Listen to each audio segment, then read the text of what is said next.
you back here Saturday night. Good night, everyone. Live from Augusta, we're watching News 1226 at 11. New tonight, a home for expecting moms is just days away from opening. It's through the nonprofit Prepare for Babies, which helps pregnant women in need. Thanks for joining us tonight. I'm Zaina Halliburton. I first introduced you to Prepare for Babies last year, highlighting the group who equips moms with baby essentials and information. Now they're expanding their services to include a home where pregnant women can stay, which is a need amongst many women they serve.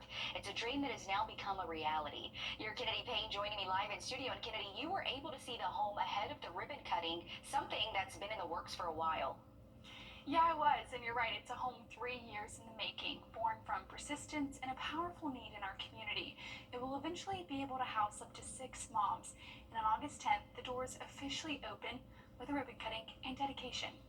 In Hebrew, Metsuda means God is my refuge, God is my fortress. But now it's the name of a home, not just for shelter, but for healing. We want to say, like, hey, we're here and we're a safe place that even when you do fail, you can just get back up and learn. We're going to be there with you for that, and we're going to be here to also celebrate all the fun and good things. 3 years ago, Mandy Metzler and her husband started Prepare for Babies. We have been able to help over 300 moms. We saw that this was a need, even right here in our community, but we didn't know to what extent, and quickly found out that housing was the biggest need. That need gave birth to Metsuda, a home for pregnant women where they can stay up to 18 months after giving birth. During that time, we serve her in several different ways. Transportation, helping her get a job, helping her find childcare, counseling, mentorship, parenting 101, finance 101. Mandy and her husband are the first house parents and will be living alongside the moms. Or what we joke as the first house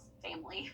We want the mom to see what it looks like, the good, the bad, and the ugly. And the story comes full circle because on the weekends, the first 2 relief staff will be moms that we have helped in the past. They'll be the staff that the moms can go to for questions or help or rides. She says the community has stepped up in more ways than she can count. Fix things, buy things. We had the washer and dryer donated. Everybody pitching in. It's just been beautiful. This home is the first of its kind in our area. So in a world full of closed doors, Metsuda is opening wide. It's super humbling that we would get to do this because we are not experts, but we do know what it looks like to receive love and give love. And so that is what we are hoping to accomplish. A home, a refuge, a new beginning.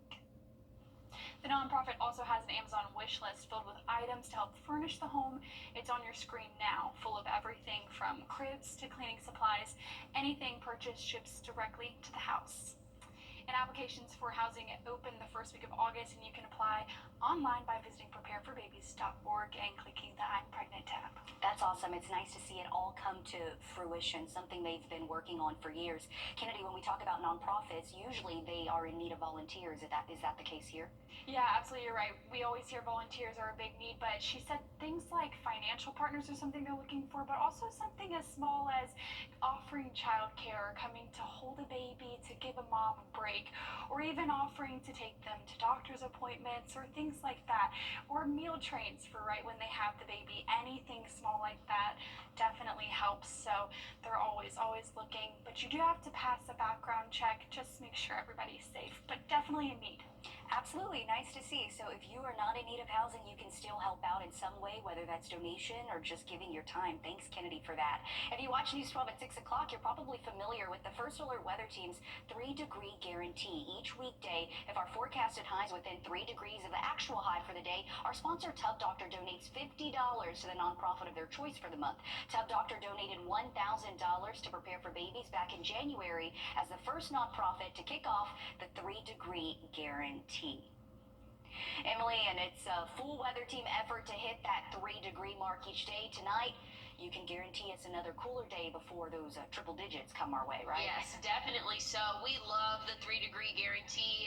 It's a fun challenge for us to do here in the Weather Center, which granted, we've always been doing that, but just kind of putting a name to it has been fun and going out to great causes. But yes, tomorrow, things are going to feel a little bit better, kind of similar to what we saw today, except we're going to see some rainfall really starting to build in for the afternoon. Overnight tonight, mostly dry, but you can see there's a few light showers south of I-20.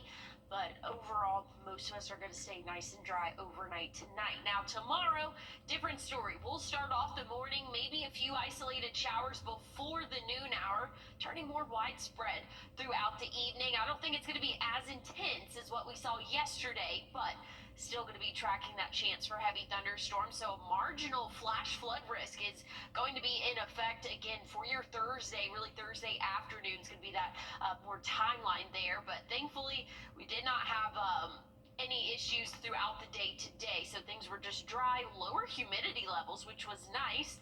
Tomorrow, that rainfall will kind of help us stay in those upper 90s for the feels like temperature, but things are jumping back up into the triple digits by the weekend, and that's going to go through the start of next week. The next couple of days, really starting Saturday through at least the middle of next week, Zaina, it is going to be brutal heat for us. I'll have a look at that coming up.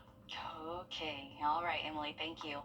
Aiken and Edgefield County students are back in the classroom, and McCormick County students join them tomorrow. Today, the Georgia Governor's Office of Highway Safety and AAA highlighted bus safety at North Harlem Elementary.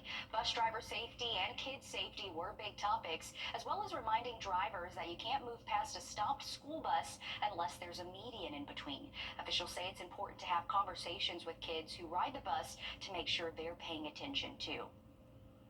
I think that's just a conversation that just needs to be part of our daily dialogue with our children, is to make sure they're paying attention. They may be trained very well, but that doesn't mean that everyone else is going to do what they're supposed to be doing. Other advice includes making sure you leave with enough time for any increased traffic, driving defensively, and making sure you're aware of your surroundings. New tonight, we're hearing from City Billiards in Aiken after a fire today inside the restaurant. In a statement, the owner says no one was injured. The restaurant plans to reopen tomorrow, and employees are working through the night to make sure the restaurant is ready.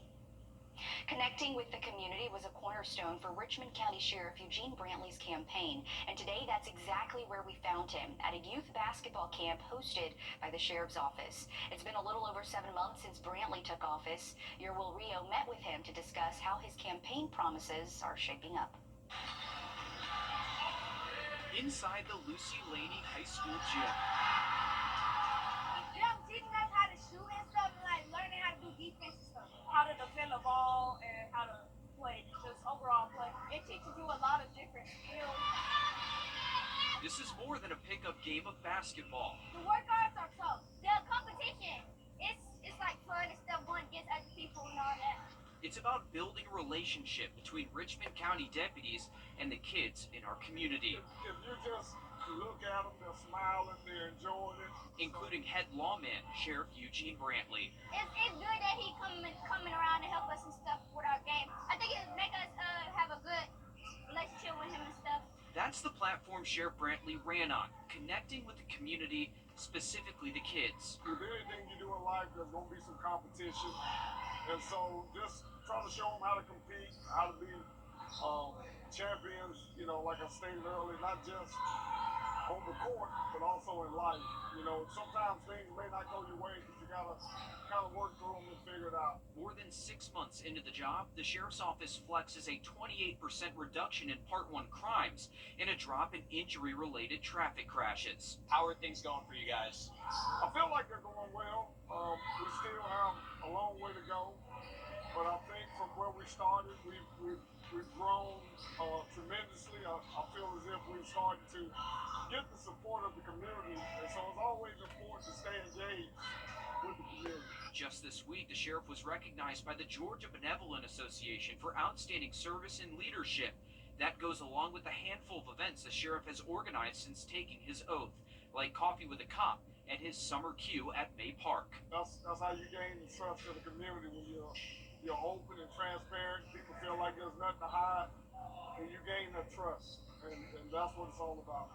He's hoping events like this youth basketball camp will provide a culture shift down the road.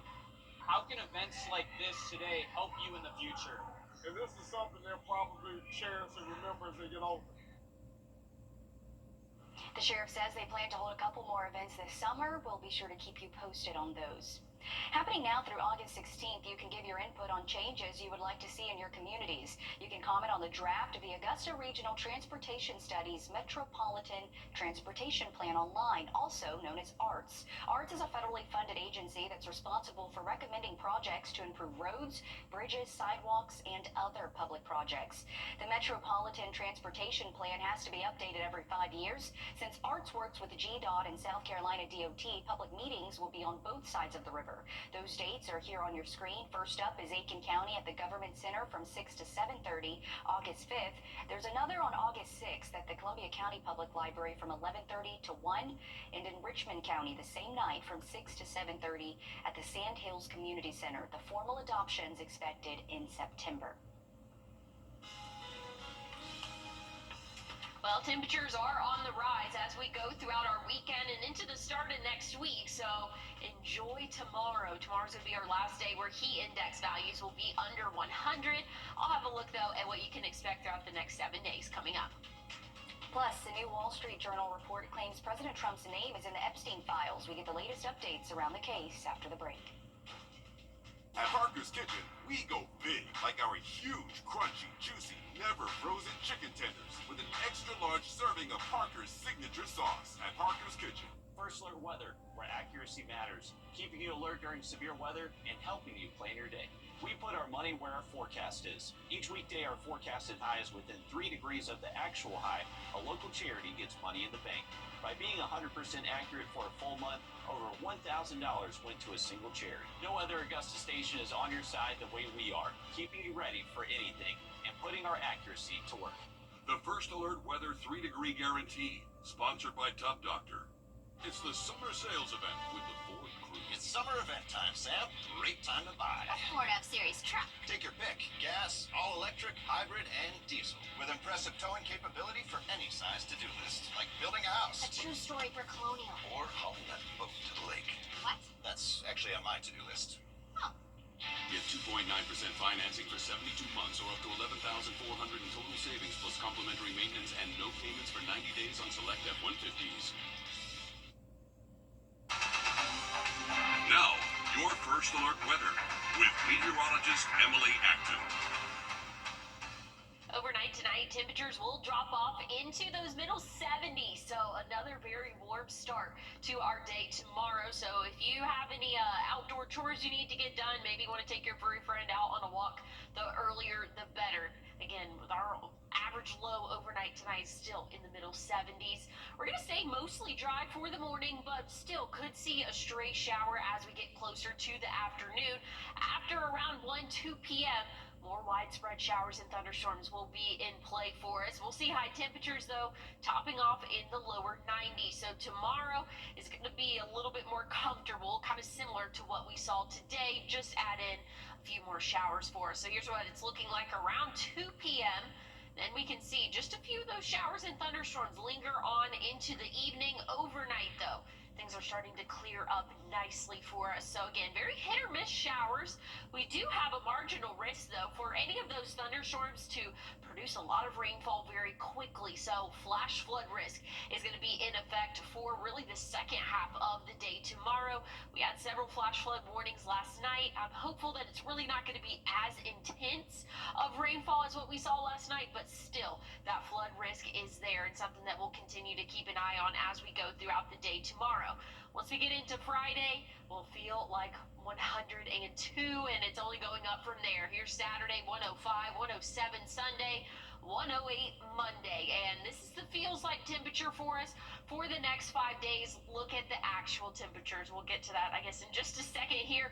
91 tomorrow, 96 Friday, 98 Saturday, and then this is the first time this year we've had triple digits for the actual temperature on the 7 days. So actual high temperature is going to be right around 100 for your Sunday afternoon, 101 Monday. Monday, we'll start to see a little bit more cloud cover build in and an isolated shower possible for the first half of next week. But check it out, Tuesday, Wednesday, maybe a degree or two cooler, but upper 90s. We are going to be in for a very hot stretch. Start hydrating now, especially if you are going to spend time outdoors. Make sure that you're packing lots of water for those kiddos that are going off to school. It is going to be some brutal heat here by the end of the weekend and into next week, Zaina.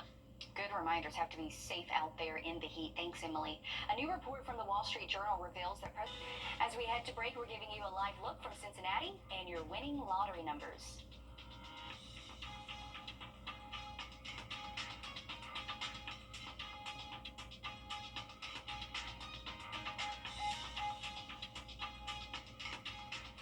Time and Tip, brought to you by your First Alert weather team. A car wreck can happen. Well, looking at what to wear tomorrow, make sure you have the rain gear, but otherwise it's going to be another warm afternoon, not as quite as hot as what this weekend will look like. I'll have an update on your 7-day coming up. Your What to Wear forecast is sponsored by Bojangles. Bojangles just launched. .com. Well, here's a look at the next 7 days. Tomorrow's 91 doesn't look so bad. We'll see a few afternoon showers and thunderstorms, but once we get into Friday, Saturday, Sunday, and Monday next week, we'll be in the triple digits. So things are really warming up for the end of the weekend and the start of next week.